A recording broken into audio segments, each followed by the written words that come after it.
Sasa hakuna maisha ya ushindi kwenye maisha ya mwamini kama haujakuza kiwango cha ufahamu wako. Ushindi uko wapi basi? Uelewa wako wa kiroho ni muhimu sana.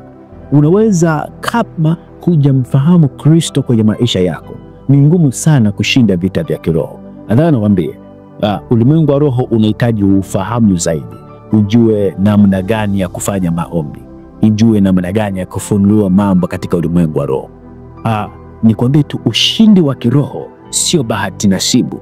Ushindi wa kiroho ni halisia. Kama hujakuza kiwango cha madhabahu yako ya ndani, maana yake ni ngumu sana kushinda vita vya kiroho.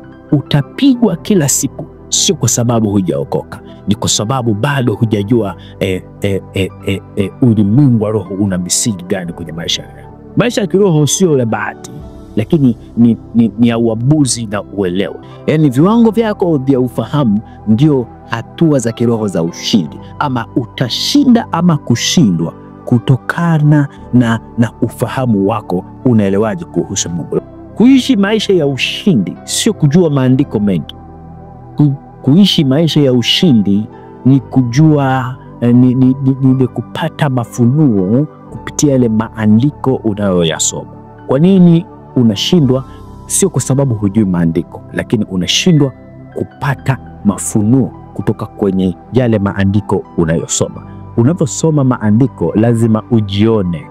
Unaposoma maandiko lazima ujipate pale kwenye maandiko. Lazima ujione na lazima upate majibu yako kwenye yale maandiko. Ili uweze kuishi maisha ya ushindi, tutoke kwenye historia za kibiblia, tuje kwenye uhalisia. Yaani pale kwenye neno la Mungu litupe leo yetu. Neno la Mungu likupe kesho yako.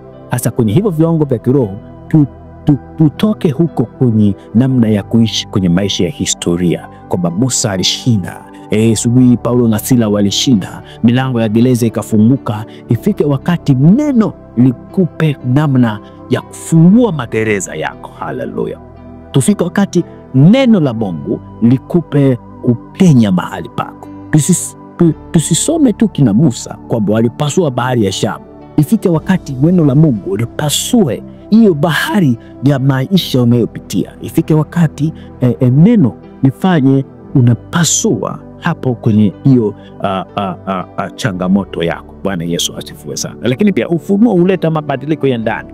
Lazima ifike wakati tusome neno la Mungu na litupe mafunuo ya ndani, na wala sio kufanya propaganda. Bwana Yesu asifiwe sana. Hapa lazima tuelewe, neno la Mungu ni njia ya kupanda kiufahamu. Ili tuishi maisha ya ushindi, lazima tunaposoma neno la Mungu litupe kupanda kiufahamu. Unaposoma neno la Mungu kama gazeti, maana yake wewe hauna badiliko kwenye maisha yako. Unaposoma neno la Mungu kama gazeti, kusoma tu ili upate wimbo, kusoma tu ili uonekane umefanya ratiba za kusoma Biblia, bado hauwezi ukashinda kwenye maisha yako. Lakini ili ushinde, lazima neno la Mungu liweze kubadilisha maisha yako ya ndani. Bwana Yesu asifiwe sana. Omba kiu ya neno na zoea kutafakari neno la Mungu kila siku, ili uweze kuishi maisha ya ushindi. Uweze kuepuka neno la Mungu kwenye maisha yako. Ni lazima uweze kujifunza neno, kwa sababu neno linaweza likakubadilisha. Bwana Yesu asifiwe sana. Lakini pia lazima utambue, ili uweze kushinda, lazima utambue ngazi ya Roho Mtakatifu katika kuinua ufahamu. Licha tu kwenye neno la Mungu, ili uishi maisha ya ushindi, unahitaji kumruhusu Roho Mtakatifu kwenye maisha yako. Hatuwezi kushinda maisha ya rohoni kama hatujamruhusu Roho Mtakatifu kwenye maisha yetu. Ni ngumu sana kuishi maisha ya ushindi kama tukiishi kimazoea. Ni ngumu sana kushinda kwenye maisha yetu kama tukiishi kidhehebu. Nataka nikwambie kitu mpendwa. Ili uishi maisha ya ushindi, lazima uweze kutambua nafasi ya Roho Mtakatifu kwenye maisha yako. Kuna wakati tabia zako za asili haziwezi zikaisha kwa sababu ya mipango uliyokuwa nayo. Kuna wakati kuna tabia za asili ni ngumu sana kuisha kama hujaruhusu kiwango cha uwepo wa Mungu kwenye maisha yako. Ili uweze kuishi maisha ya ushindi, unamhitaji Roho Mtakatifu kwa 100% kwenye maisha yako ili uweze kufanikiwa kuishi maisha ya rohoni. Lakini hapa lazima uelewe, Roho Mtakatifu ni mwalimu wa kweli wa kiroho. Kwa nini tunamhitaji Roho Mtakatifu kwenye maisha yetu? Cha kwanza, Roho Mtakatifu yeye ni mwalimu wa kiroho.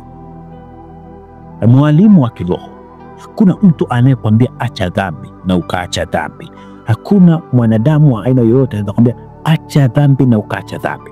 Lakini kupitia Roho Mtakatifu kuna tabia ambazo ni very chronic ambazo ulishindwa kuziacha na ukaziacha kupitia Roho Mtakatifu. Cha pili, kwenye Yohana 16:13 pale anasema atatuongoza kwenye kweli yote.